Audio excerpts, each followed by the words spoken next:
Good morning po. Ayong umaga sa inyong tanan na ibang nabigat. Amen. Purihin ang Diyos. Isang akong palakpak urat mula sa Kristo. Purihin ang Diyos. Welcome natin yung mga visitors natin. Kay Evelyn Tito, you're welcome po, ma'am. Nagawa ni Lord dito sa KOPC.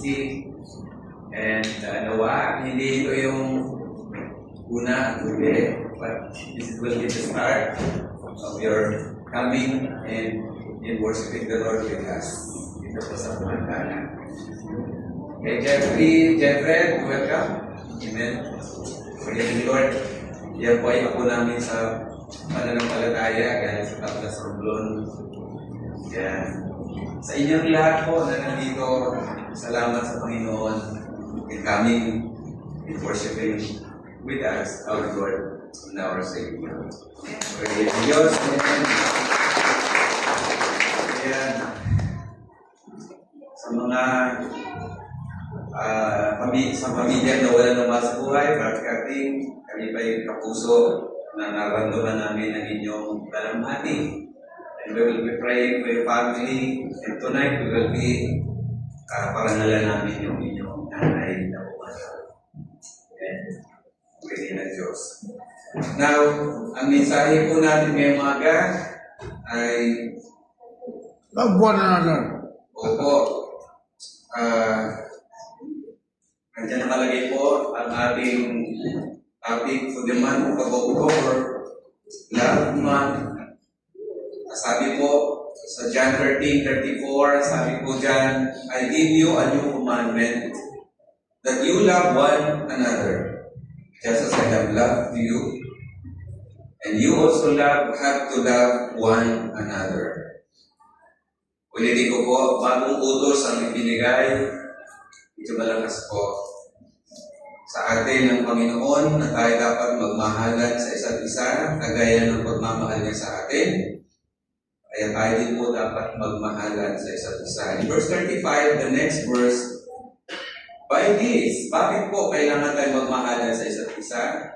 Because by this, shall all men know that you are my disciples, if ye have loved one another. John 13, verses 34 and 35. Malalaman ng tao na kayo'y mga tagasunod ko, mga anak ko, mga lingkod ko, kapag kayo ay nagmamahalan sa isa't isa.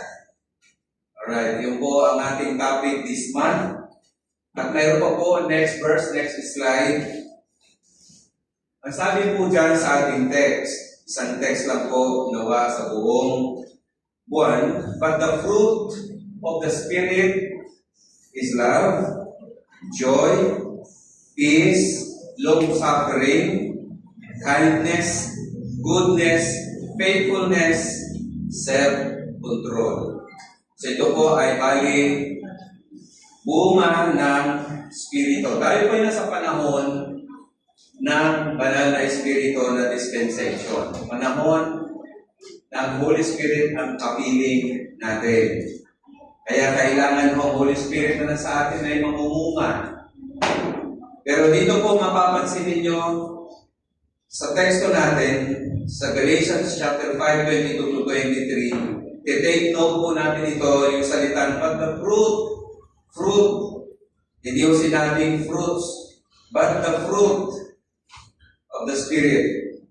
Bakit po? Why this Bible ay grammatically not proper? Dapat po fruits, kasi madami.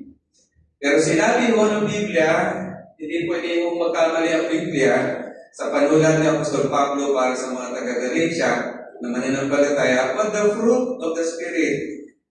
Dahil po, ang nakita lamang po dito ni Pablo na napakahalaga ay ang pag-ibig, love. At yung love po, dala niya itong 8. Dala niya po yung 8 fruits. At yung 8 yun ang magpapalasa sa love. Nakikinig ko ba mga anak ng Diyos? Amen. Malalasahan mararamdaman ang love kung mag-a-activate yung 8 fruits. Ano po? So, importante yung love. Pero tanong, what kind of love? Yung tatalakayin natin at maririnig natin. Lagi-lagi sinasabi natin, love. What kind of love it is? Number 1, itong love na tinatalakay dito ay agape love. Wikang Griego po yan. Meaning, love na unconditional. Love na sacrificial. At ito ay love na godly or divine na nanggaling sa Diyos.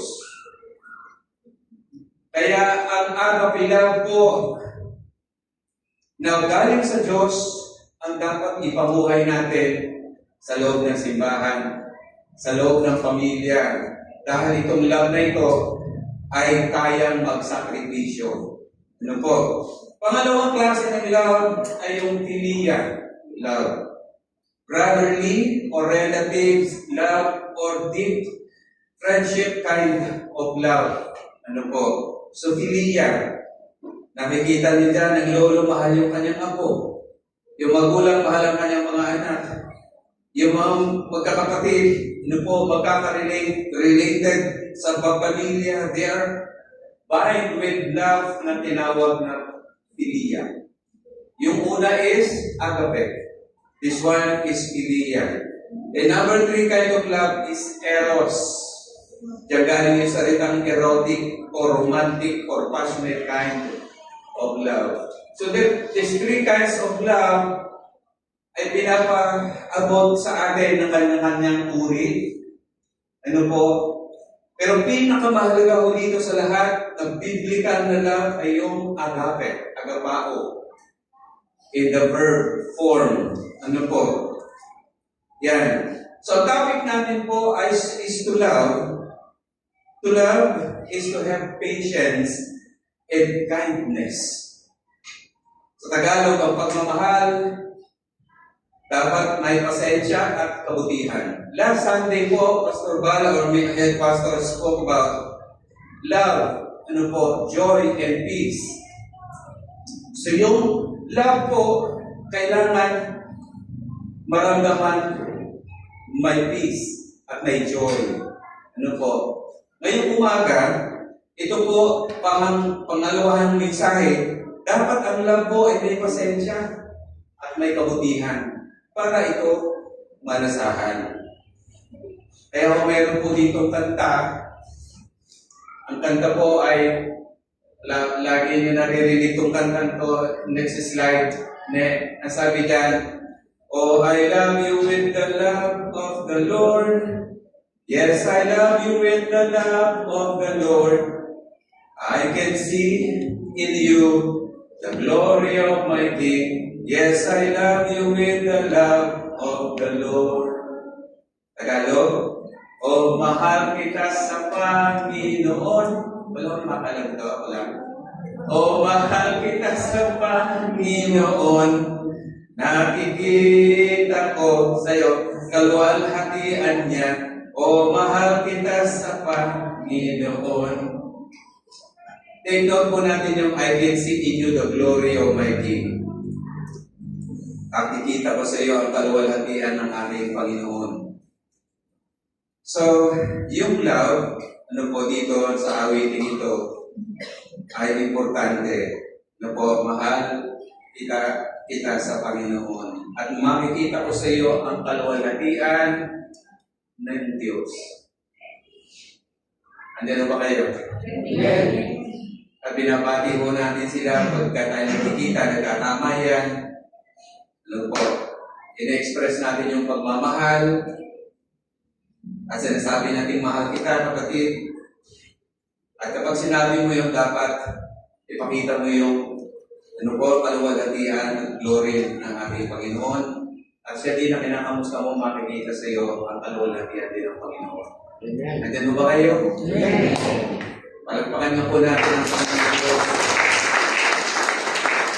Kaya next time po, maginawit natin to, damhin natin ang pagmamahal ng Panginoong Diyos na namamagitan sa bawat isa. At sa buwang ito ng Oktubre, nawa ang pagmamahal at siyang maranasan natin dito sa ating church. Ano po? Pagmamahal na extend sa ating pamilya, pagmamahal na extend natin sa labas sa trabaho natin po. Kind of love is divine agape. Ang gustong maranasan dito ng mga anak ng Diyos. Sa introduction natin, bilang mga Kristiyano, paano po malalasahan ng iba ang ating pagmamahal? Paano? Madalas po ang love natin hindi nalalasahan. Aminin natin na sa hindi. Madalas hindi nalalasahan yung love. Siguro dahil kulang sa ingredients. Kaya hindi nalalasahan. Pag nagluto tayo, example ho, pag nagluto tayo ng adobo, dapat kompleto ang ingredients pang adobo. May toyo, may suka, may tubig, paminta, at Laurel. laurel. O kung kulang pa man, ano pa? Bawang. Bawang. Sibuyas. Sibuyas. Ano pa? Kamate. Opo, yung mga ingredients na yan ang bumubuo para matawag mo na adobo. Right? Kapag nagluto ka din ng sinigang, dapat kumpleto ang ingredients pang sinigang. Kaya unang ay pang-asin. Mayroon ba sinigang na walang asin? Wala. Tatawagin mo lang yan sinigang pag maasin. Yan, tama lang daw dapat ang asin. May sili haba, sabi nila, may kangkong, may kamatis, sibuyas, at mga iba pang sariwang gulay na pwede mong isahog. Matatawag lang yan ng sinigang kapag mayroong kumpletong ingredients. Right? Kung ang adobo, may kanyang sinigang, may kanyang ingredients, isahog. Ang sinigang, may kanyang sarili, isahog. Para tawagin adobo yan o sinigang. Ang pag-ibig po, ganoon din. Masasabing love yan, pag-ibig yan, dahil sa mga ingredients na magpapalasa sa pagmamahal at pag-ibig. Kagaya mo dito sa sinabi ni Pablo sa mga taga-Galatia, sabi niya, ang pag-ibig ay joy, may joy. Ang pag-ibig ay may peace. Ang pag-ibig po ay may patience. Ang pag-ibig ay may kindness. Ang pag-ibig ay may goodness. Ang pag-ibig ay may faithfulness, may gentleness, and may self-control. So yun ang magpapalasa sa pag-ibig. At yan pang mga anak ng Diyos. Kung isang hindi nalalasahan ang pag-ibig kay sa bahay, kaya sa trabaho, kaya sa simbahan, kasi wala mong sahog yung pag-ibig ni pastor, pag-ibig ni kapatid, pag-ibig ni worker na ganyan, ganito. Walang sahog, hindi nalalasahan. Walang peace, walang joy. Ano ho? Magpapalasa sa pag-ibig niyan natin, maramdaman nila yung joy mo. Yung joy ay product of relationship. Ikaw at ang Diyos nagkaisa, nagkasundo, tinanggap mo siya bilang Panginoon, ikaw ay kanyang anak. Masaya ka, tawagin ng iyong tatay, tawagin ng iyong Panginoon. At ang pag-ibig ng Panginoon mo, kaya medyo ang pag-ibig ng Panginoon sa iyo ay sobra-sobra, ang sa iyo kulang, pero pinupunuan ng tatay, kaya may joy ka. Diyan ba kayo? Produkto ng relasyon, kaya may joy. Ang kaibahan ng happiness sa joy, ang happiness po ay dala ng labas ng mga bagay-bagay. Pero ang joy, kaiba sa happiness, ang joy galing sa loob. Produkto ng relasyon mo sa Diyos, kaya ka may joy. Amen. Ang happy, pag wala ka ng pera, nawawala ang happiness. Pag hindi nagwapo ang iyong nobyo, hindi ka na si Joy. May joy ba dyan? Yung peace, yung pangalawa, yung peace, kailangan din po yan ng pag-ibig. pag-ibig ay dala ay peace. Mayroong maraming peace sa Bible, peace of God and peace to God. Yung peace of God, ang Diyos ang may-ari ng peace. Ano po? Pero yung salitang peace to God, kailangan mo munang matanggap yung peace of God na mayroon ng Diyos, ibigay sa iyo through Christ. At kapag natanggap mo na si Kristo, pinaghari mo na si Kristo sa iyong puso, ikaw mo ay meron ng peace of God sa buhay, mamumuhay ka na mayroon pang peace to God. Bakit kung may peace to God na? Kasi hindi ka na matatakot kailanman. Andiyan ba kayo? Amen. Hindi ka na mag-aalinlangan pa kailanman. Hindi ka na matatakot. Bakit? Dahil kasama mo na ang Diyos sa buhay mo. Kaya may peace. Kailangan mo kabuhay yung peace to God. Number 3 ngayon, dito po, may dalawa tayong tatalakayin na importanteng ingredients din sa love para umalasahan ng ating love. Tatalakayin ngayong umaga. Love na may patience. Anong meaning ng salitang patience? Sa ibang word, diyan po ay long-suffering or may forbearance. Tama ba pronunciation ko? May pagtitiyaga. So, may tiyaga, may pasensya, may tolerance para sa iba. Yung ibig sabihin mo ng patience. Kaya po sa love chapter in 1 Corinthians 13, ang inuna doon, ang sabi niya, love is patience. Patient. Ang pag-ibig ay mapagpasensya and kind. Love is patient and kind. Sinabi yan sa 1 Corinthians 13. Ang pag-ibig ay matiyaga at may pasensya. Gaano ba kahaba ang pasensya mo? Ito ba'y mahaba o short? May mga taong long ang patience at mayroong taong short ang pasensya. Ano ho? Gaano ba kahaba pasensya mo? Ikaw ba ay laging naiinis? Ikaw ba ay laging nagagalit? Palaging magagalitin? At ang tanong pa, ilang beses ka ba dapat magpatawad at magpasensya? Yeah. Ilang beses? Next slide, ang sabi po dyan sa Matthew 18:21, 22. Ilang beses ba ako magpatawad o magpasensya? 70 times 7. Ang dami nito. Ito ay 70 times 7, 490 times. Meaning, lamang dito, hindi ho dapat binibilang ang pagpapatawad. Dapat may mahaba kang pisit para magpatawad. Nandiyan ba kayo? Actions speak short in one word, that's patient. Pinagtitiyagaan mo, ine-extend mo yung pasensya sa tao.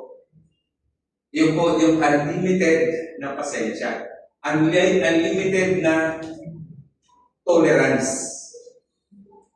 Ang mahirap sa buhay na to, ay ang kasama mo ay lagi kang tinutuksong magalit. Andiyan ba kayo? Pero ikaw kung Kristiyano ka, hindi ka dapat magpatukso na magalit. Andiyan ba kayo? Hahabaan mong iyong pasensya. Magkaroon ka ng unlimited na pasensya. Yan ang gusto mong ibig sabihin ng Panginoon dito in Matthew chapter 18. So yun po ay importante. Sa bahay, dapat malasahan yan na ikaw ay may pag-ibig sa asawa dahil pinagpapasensyahan mo siya. Hello, mga tatay. Yan ba yun? Pinagpapasensyahan ang tatay, ang nanay. Pinagpapasensyahan din ang tatay. Amen. At bakit po kailangan may pagpapasensyahanan sa isa't isa? Ito po ang sagot. Dahil sa pag-ibig. Nandiyan ba kayo? Amen. Bakit kung may pagpapasensyahan sa isa't isa, dapat po i-extend yung pasensya, pagpapatawad, dahil mahal mo ang iyong kasama sa buhay. Hello? Amen. Pangalawang dahilan, dahil ikaw, hindi ka perfecto. pinatawad ka rin din. Sabi dito, binasa natin kanina sa Ephesians 4:32, yung kanina Colossians, magkahalis sa katulad kasi na binasa ni Sister Jade. Sabi sa Ephesians 4:32, and be ye kind one to another, tender-hearted, forgiving one another, and as God for Christ's sake hath forgiven you. So ito po, dahil tayo po pinatawad lang ng Diyos, hindi tayo pinatawad lang din tayo, kaya kailangan po magpatawad din. Kapag tayo pinatawad ng maraming beses ni Kristo, ganyan ang gawin natin sa kapwa. Magpatawad ng unlimited. With that po, malalasahan ang love natin. At yan ay magiging divine, banal, agape na kind of love. Nalalasahan. Naging divine. Bakit naging divine? Dahil pag-ibig ng Diyos, divine, banal. Dahil pag-ibig ng Diyos, walang hanggang pagpapatawad ang ibibigay sa atin. Kung tayo ay may Diyos sa buhay, ganun din ang maging ugali ho natin, mga kapatid. Kahit dito sa church, ganyan din dapat ang sa ugali natin. Amen. Palagpakan natin ang Panginoon. Kaya mong yakapin, kagaya na nasa picture, kaya mong yakapin ang taong hindi worth na yakapin. Pero yakapin mo because you love Him. Amen. Andiyan ba mga anak ng Diyos? So therefore, number one, ang love para malasahan ay may pasensya. Kailangan natin to sa buhay. Number two, love na may kindness or goodness. Ano ibig sabihin ito po? At ano ang relasyon nitong dalawa sa isa't isa? Ang ibig ko sabihin ng kindness or goodness sa Tagalog ay yung kindness ay kabutihan, kagandahang loob. Goodness, mabuti, kabutihan, at agad yung kind, kabaitan, yan pala, kabaitan, at kabutihan. Ano ibig sabihin? Kaibahan ito sa patience. Ang patience po ay, at saka itong kindness ay interconnected na virtue. Interconnected sila hindi dapat hiwalay, hindi sila magkasama. Connected sila sa isa. Pero mayroon sarili silang distinction dahil may focus ang isa't isa. Dahil ang patience mo ay mindset and heart set. Naka-mindset ang patience at saka nasa puso. Kaya nga ito ay may calmness at saka endurance. Yung endurance niya nasa isip lang niya at saka puso. Nagigil na pero hindi nakakawala. Pasensya pa rin. Kalmado pa rin. Pero ang kindness po ay pang-outward. Ang kindness po ay nakikita sa labas. Through your compassion na action towards others. So, ang patience po ay considered na prerequisite siya ng kindness. Wala kang kindness, kabutihan, o kabutihan kung wala kang patience. Walang magkukuha kabutihan sa iyo kung hindi mo muna naramdaman yung pasensya. So, prerequisite ng kindness ang patience. Nag-gets po ninyo? Amen. So ito po ay magkasama. Kagaya ng joy at saka peace, magkasama yun. Ito rin po, pangalawang linggo natin, yung patience and kindness sila ay magkakumpare. Magkasangga, magkapatid. Ano po? Hindi pwedeng paghiwalayin. Dahil yung isa, pagka ikaw po ay mayroong patience, na nasa loob sa isip mo na may pasensya ka, kaya mong gawin yung pasensya, ang maiproduce nito ay grasya, grace, rather than frustration. Kapag frustrated ka sa tao, magagalit ka.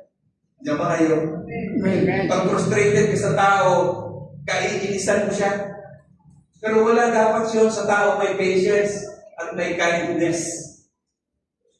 Ito ay nararanasan. At gagawin mo yung patience and kindness because you'll have love. Andyan ba kayo? Amen. You have love. Amen. So therefore, mga kapatid ko, ang love ay maradaling malasahan ng kapwa mo, kapwa natin, kasambahay natin, dahil may pagtitimbang ka. May mga nanay dito, pasensya na mga nanay, madali kayong ma-frustrate. Madali kayong mainis. Mga nanay, mas madalas yan sa mga nanay, madaling mainis. Ano ang pastor ibig sabihin ng agape? Love po na divine tayo dito. Banal na pag-ibig galing sa Diyos.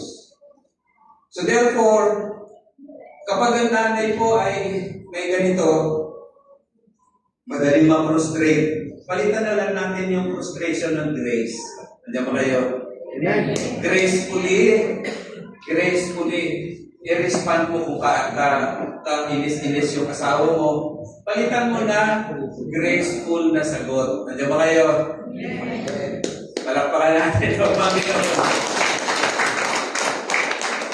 Totoo naman po natin mga nanay, maraming trabaho sa bahay. Punong-puno sila ng dala ang lahat mayroon sa bahay. Ano po? Pero yun nga po, palitan natin yung frustration ng gracefulness. Lalong gaganda ang mga nanay. Lalong gaganda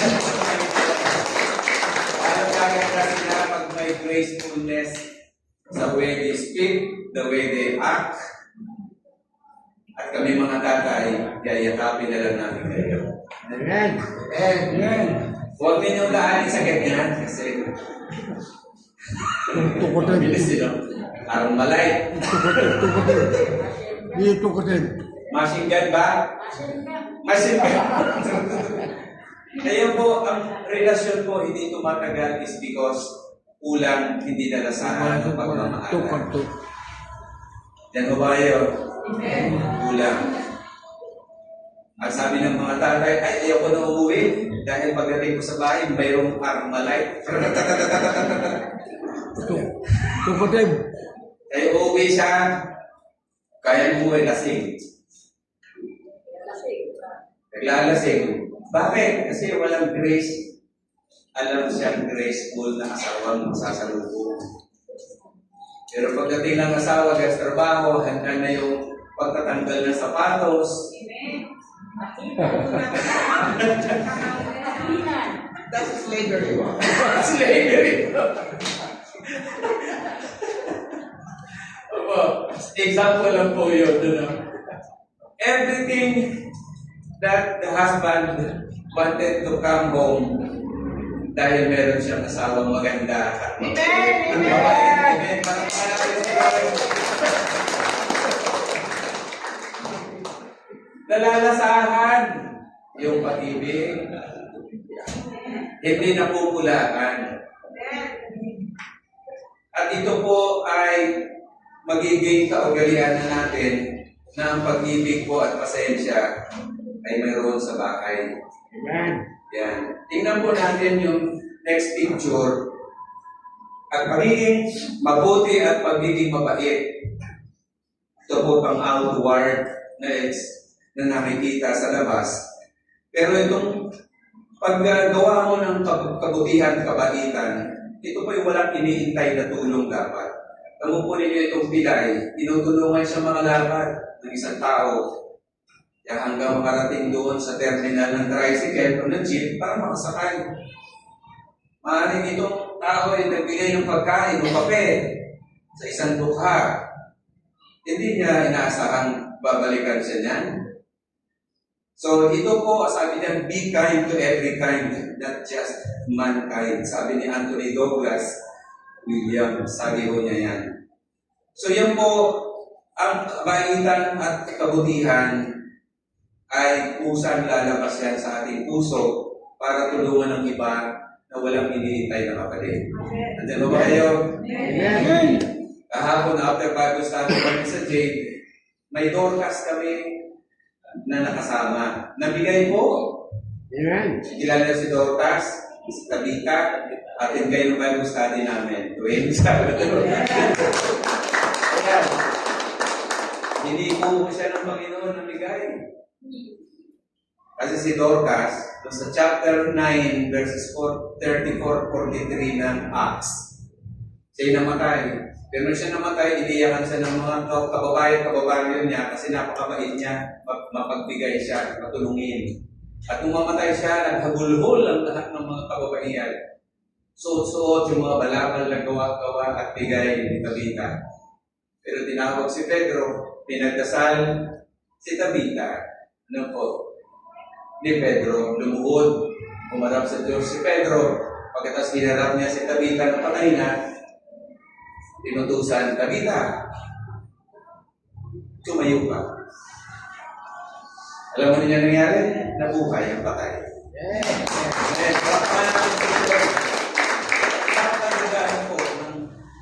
At yung mga kaatin ng Bible study, hindi po ng Panginoon. Yan. Yan po ay umpisa nararamdaman ang pagmamahal. Pagmamahal na may gawa. Marami hong nagsasabi ng pagmamahal ay abstract na lang. Ano ho? Kulang sa gawa. Puro lang gawa. Nawa hindi ho tayo ganon. Dito sa may OTC, ang love natin may gawa. Amen. Napakalaki ng Panginoon. Ang love natin po may pagpapasensya. Amen. Kung mayroon man nagkulang ng kapatid, pagpasensyahan. Amen. Punuan ng pagkukulang. Hindi ho pagdidiinan, kundi punuan. Dagdagan mo. Aapakan ng dagdag ka ng aapak. Hindi ho, dadagdagan ang kanyang kakulangan. Amen. Ganon po ang pag-ibig. Ang pag-ibig ay mapagpasensya, mabait. Ang sabi po, at mabuti ang kalooban. So itong dalawa po, patience and kindness, ang virtues na to ay inseparable. Hindi ho dapat magka-iwalay. So ano po ang gagawin natin kapag alam natin itong dalawa ay inseparable? Sabi dito po, kanina sa binasa sa Colossians 3:12, binasa ng ating praise and worship vocal na nag-lead sa atin, clothe yourselves with compassion, kindness, humility, gentleness, and patience. So ito pong cloth, ang gusto kong pansinin natin. Sa Tagalog yung cloth, isuot. Di ba? Isuot. Isuot, ang ano po, ang dalawa ko na tinatalangay natin ay kasama diyan, kindness and patience. Isuot. So kapag isinuot ho yan, dapat pinapakita. Diyan ba kayo? Amen. Pag isinuot mo ang uniform ng katatayan na sinuot nila pastor, na suot sa uniform, ibig sabihin nakikita yung uniform, yung t-shirt, kasi sinuot. Ang pangalawa, pag isinuot yan, ginagamit. So yun po, ginagamit po ang kindness and patience. Sa larangan ng pagmamahal, kailangan po ito kasama sa love. Hindi lang joy and peace, kung hindi patience and kindness. Kasama ho yung dalawang yan. Isuot. Ano po? So anong topic natin po? Next topic natin, to love. Godly ho yung love na yan. Yung patience, long-suffering, forbearance. At saka yung kindness ay goodness na rin po yan. Ang conclusion natin, ano po ang topic natin? Pagmamahal na may kasamang pasensya at kabutihan. Itong pasensya at kabutihan dapat gamitin. Gamitin po yan na kasamang love. Ano po? Bakit? Bakit gagamitin sa buhay ang love na may pasensya at kabutihan? Una, dahil pagtanim.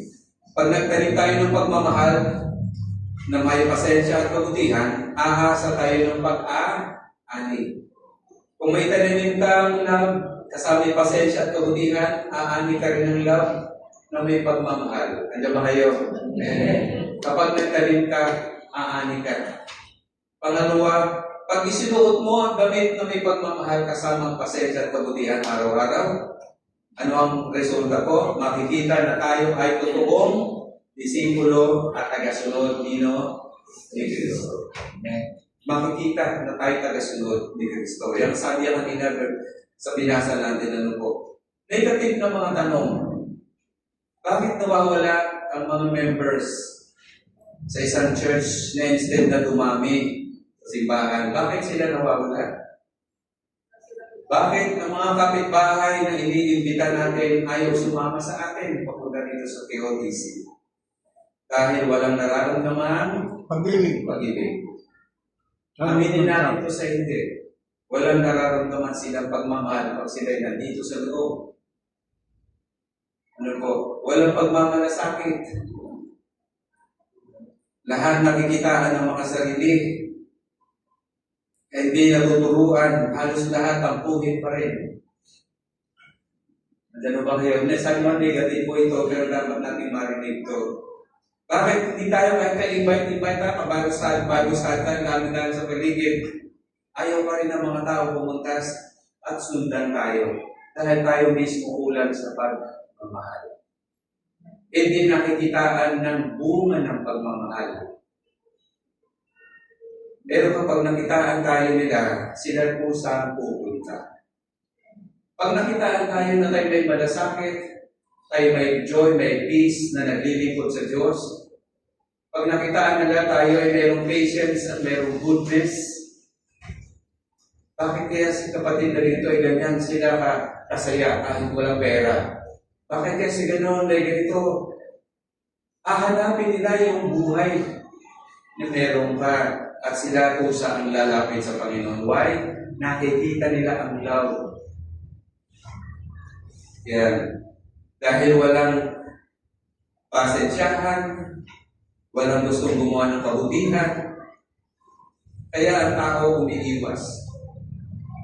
Alam niyo po ba ang tupa kung saan umiinom? Ang tupa po ay umiinom yon sa tubig na matining.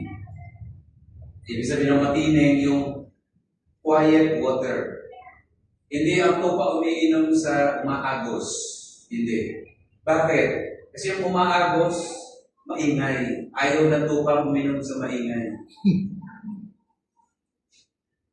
Gusto ng tupang uminom doon sa tubig na hinarangan ng pastor yung batis. Nang hinarangan na siya, ang tubig na istap doon, tumining na pailalim yung dumi. At yung nakita dahil sa sobrang linaw, tubig na malinis, tubig na hindi maingay, doon iinom ang tupa. Pag ang simbahan mo ay malinis, ang simbahan po ay matining, hindi maingay, walang dimandahan, walang sisihan, pusa ang mga tao papasok sa church ng Panginoon. Malagpakan natin ang Panginoon. Ito po ay appeal ng Diyos sa atin. Mamuhay tayo sa pagmamahal. Paano po malasahan ang pagmamahal? May joy, may peace, may patience, at may kindness na makikita. Pangalawa ho, delikado. Ang church na lukewarm. Ang ibig sabihin na kaya naging lukewarm, kulang sa love. Sa Revelation chapter 3, 14-22, ang 7 simbahan, ang isa dyan ay ang Laodicean church. Ang sabi sa verse 16, "So then, because you are lukewarm, and neither cold nor hot, I will vomit you out of my mouth." Sinong church to? Laodicean. Ano ang kategorya ng Laodicean church? Lukewarm. Bakit naging lukewarm? Kulang ang pagmamahal. Mayaman to ang Laodicean. Pag nagbigay sila, nag-contribute sila sa gawain, apaw, siksik, liglig, mayaman sila. Pero lukewarm. Ang sabi ng Biblia, iluluwa ko kayo sa aking mga bibig. Bakit? Anong dahilan? Dahil sila'y mayaman, dahil sila'y sapat-sapat, kulang sa love. Andiyan mo ba? Ang mga kapatid ko. At ang isa pa na makikita sa isang lukewarm na simbahan, ang sign ay hindi po sila humble. Hindi po sila humble, hindi po sila papagpakumbaba ang mga tao doon. Hindi. Dumarating na sila ay nagpagmataas. Kaya isang lukewarm na tao, yan ay mapagmataas. Ang gusto ng Panginoon sa kanyang church ay humble. Andyan ba mga anak ng Diyos? Humble po tayo sa harapan ng Panginoon. Ang sunod na tanong, kailan pa po tayo gagawa ng pagmamahal na mainit sa loob ng simbahan ng Panginoon sa kapwa? Ipadama sa kapwa, mainit na pagmamahal. Nakikita natin sa picture dyan sa ating slide. Usong-uso po, sunod-sunod na bagyo, walang tigil na bagyo, sinundan naman ang sunod-sunod na lindol. Andyan ba kayo? Amen. Isa pong Pilipino Marine, ang kanyang pong research noong 2019, natawag niya ang kanyang profession na geophysicist. Ang pangalan niya po si Jenny Barreto. Naka-discover nito noong 2019. Yung nakita ko niya sa gilid ng mapa ng Pilipinas nung sila po ay nag-dive doon sa Burnham Rise. Nakita siya na isang kalderong napakalaki. Nakunan niya ng picture, hindi ko lang dito nakuha ko yun. Ang hawak din, ang luwag nung kaldero na yun ay 150 kilometers ang laki. Ang laki po. At yun po ay isang parang yung parang tawa. At ni-research niya gusto ito. At doon nga po nalaman na ito po ay bulkan na natutulog ng maraming taonan na handa ng sumabog.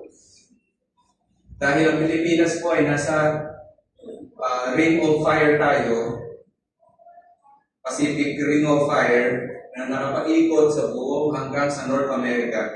Dumaan yan sa Pilipinas. At ito po nakita niya, dyan maaaring sumabog. Ito ay sa ilalim ng dagat. Sumabog. At pag sumabog yan, ang mapa ng Pilipinas, tayo, maaaring ma-erase. Matabunan. Dahil sobrang laki ng vulkan na ito sa ilalim ng tubig. Kaya kung titingnan mo ninyo, ang tawag po dito sa wave, ako laki.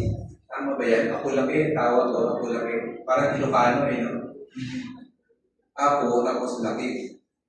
At tawag yung kaldero na yan na vulkan, ay ako laki. Natutulog, sabi po ni Barreto, ni Jenny. Tingnan po natin si next slide. Hindi ko alam kung pinagtagpo yan, BBM. Lumindol doon sa Baguio. Lumindol sa Bago, Cebu. Lumindol naman dito sa Mindanao, Davao. Kaya BBM. Baka po, hindi matapos ang term ni BBM Pumutok itong kaldero ng bulkan. Kaya tanong ko nga, kailan ba tayo magmamahalan? Amen. Nauubusan tayo ng oras. Hindi, we don't know what will happen tomorrow, the next week, the next month, the next year. We don't know. At tingnan mo ninyo itong nasa gitna ng mapa. Yan po yung mga guhit ng dadaanan ng fault. At dito po sa gitnang ito, 7.4, nakikita nyo, yan yung kasasabog lang sa Davao Oriental. I've been to Davao Oriental sa Mati. Nakapag-workshop po ako ng Thompson dyan, na higit 100 at dumalo dyan. Napakadami Kristiyano dyan. Kakalimutan ko ng pangalan ng bishop na kaibigan ko dyan. Laki na simbahan ko dyan. Maraming Kristiyano dyan. So I do believe na yung mga nakaramdam ng lindol dyan, terribly ang kanilang trials na inaharap. Ano po? So lindol na yan. At saka dito po pangatlong picture, sumasabog na yung lindol ng mga vulkan. Vulkanin po kasi ang globe, ang Earth. Time will come, ano po, sa tribulation man o bago man mag-tribulation, na sinabi sa Revelation, everything will come to pass. Even sa Mateo 24. Ang Lord na mismo nakakapigil ng lindol, ang pagsabog. Ang Lord lang din. Alam mo ninyo ng lindol? Nung si Kristo po ay mabangon sa mga patay ng lindol. Hindi ba kayo? Amen. Nung si Pedro at si Silas ay nag-aawitan sa bilangguan, paano sila nakatakas? Lumindol. Marami po sa Bible na ang Diyos ginagamit niya ang lindol. Ano po? So ang Diyos lang po ang may kailangan at may hawak ng lindol kung kailan niya palilindulin o hindi. Meron po siyang directive law, decree at meron po siyang permissive will. God has all these privileges bilang Diyos. Pero ang sabi niya sa atin, pili niya, magmahalan lang kayo. Andiyan ba kayo? Amen. Ipaabayan niyo to sa akin. Huwag kayong matakot. Magmahalan lang kayo. Sabi niya in John chapter 14, do not forget, do not your heart be troubled. Just believe in God, believe also in me. Because in my Father's house, I'm preparing a mansion for you. Amen. So there where I am, there you may be also. Mga kapatid, yan ang pangako ng Diyos sa atin. May lindol man, may bagyo man. Huwag ka matakot. Opo, ang bilin niya sa atin, kayo ay dapat lang magmahalan. Huwag mag-atugili, huwag mag-problema. Yan po. Kaya, sa umaga ito, Ikat ka. opo, ang pag-ibig ay importante. Kahit yugin man tayo, matibay tayo nagkakawakan sa isa't isa. Nakita ko po sa TV, sa isang sa Manay, Cebu, nilindol yung ng gusto, yung pamilya lumabas sa labas. At yung pamilya po, para hindi sila matumba, sila ay nagyakapan. Andyan ba kayo? Amen. Dahil niyugyug nagyakapan. Para nakita ko, sana ganito din ang simbahan. Habang niyuyugyug, sila ay nagyayakapan. Amen. Palakpakan natin ang Panginoon. Tingnan ko mga tatay sa unahan, mga may tatay, nakakanta kami ng napakagandang kanta. Sapagkat ang Diyos ay pag-ibig. Kasama namin si Pastor. Katatayan, inipunta namin sa iyo. Pataman natin ating pag-ibig sa ating mga kapatid, sa ating mga asawa, at sa ating mahal sa buhay. Praise God. Ang pag-ibig ang siyang pumukaw sa aming puso at kaluluwa. Ang siyang nagdulot sa ating buhay, liwanag sa dilim at pag-asa. Panto po tayo. Pag-ibig ang siyang puklot natin. Siya ang nagpupuklot, pag-ibig lang po. Hindi mapapawi kailan pa man. Sa puso at diwa tayo isa lamang kahit na tayo magkawalay. Pagkat ang Diyos natin, Diyos ng pag-ibig, magmahalan tayo at magtulungan. Kung tayo man ay bigo, huwag kalimutan na ang Diyos, tayo'y siya ay magmamahal. Okay, kawitin namin po. Salamat sa mga tatay.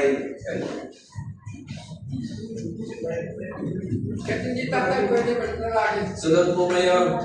Opo, sundan na kami sa pag-awit.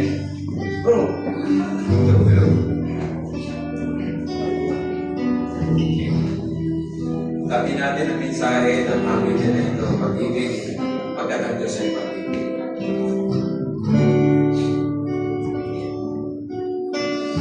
Pag-ibig ang siyang bumukaw sa ating puso at naluwa ang siyang nagulong sa ating buhay, liwanag sa dilim at pag-asa. Pag-ibig na siyang buklod natin, di mapapawi kailan pa man sa puso. tayo'y isa lamang, kahit na tayo'y magkawalay. Pagkat ang Diyos natin, Diyos ng pag-ibig, magmahalan tayo magtulungan. At kung tayo'y bigo, ay huwag limutin na may Diyos tayo nagmamahal. Sikapin sa ating Panginoon, ipabalita sa buong mundo, pag-ibig ng Diyos at siya sumasa sa bawat pusong buhaw sa pagsuyo. Pagkat ang Diyos natin, Diyos ng pag-ibig, magmahalan tayong magtulungan. At kung tayo'y bigo, ay huwag limutin na may Diyos tayo nagmamahal. Pagkat ang Diyos natin, Diyos ng pag-ibig, magmahalan tayong magtulungan. At kung tayo'y bigo, ay huwag limutin na may Diyos tayo nagmamahal.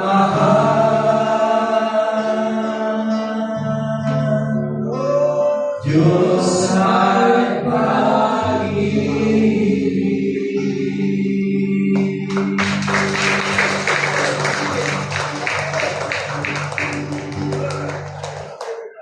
Amen. Pagpagal po natin si Lord. Tayo dito. God bless you. Amen.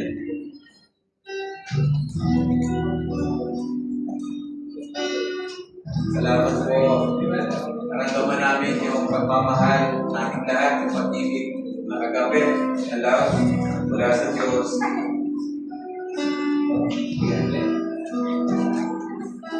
Thank you mga tatay. Nasusunod doon na mag-experience namin ng nanay naman. So, prepare natin po yung ating mga puso. Pwede ba tayo saglit pumingit at manalangin? Hawakan niyo yung kamay ng katabi niyo. Hawakan po ninyo yung kamay ng katabi. Panginoon Diyos, pagkahawak kamay kami ng aming kapatid kong ito na katabi ko sa upuan. Mahal na mahal mo ang kapatid kong ito. Pagpalayo mo po siya, kaya yung pagpapala mo sa akin, pinadadali ko sa kanya. At salamat po sa pagmamahal na ito, pag-ibig na ito na divine mula sa iyo. Kami lahat dito ay magpapasensyahan at gagawan mabutihan sa isa't isa. Salamat po, O Diyos. Kami, O Diyos, ay magiging ilaw, magiging lighthouse na maraming maaamitan, na may pagbabago sa loob ng simbahan. Dahil si Kristo ang nandito, ang pag-ibig ng Diyos ay nandito. Mararamdaman ng lahat ang pagmamahalan ng mga taga-PODC. Salamat po, Lord. Ito ay ang hinihiling na dalangin